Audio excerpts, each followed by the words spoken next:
Okay, how to write it? A single horizontal stroke from top to bottom, and it rests on the line. Okay, before drawing it, I will explain the lines.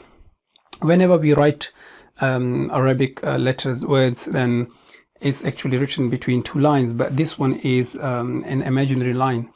By that I mean, if you go to this one, so that imaginary line, if you see here, let's suppose, for example, we have one line here. So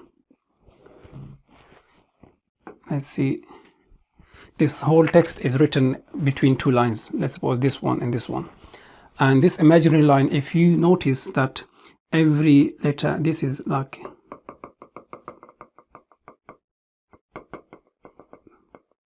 this is the imaginary line.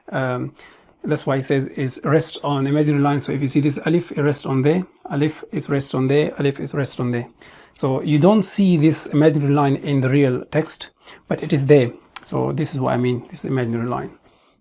Okay, if I explain with another color, that would probably, so this is imaginary line, you can see here. Okay, so whenever we explain that a letter will be resting on the line, this imaginary line, this is what I mean. Okay, go to the next one. Okay, how to write it? It's single horizontal stroke from top to bottom. So you start like this, let's see, and it rests on the line. If you have the alif in the beginning, it's the same as if it is unconnected. Okay, alif.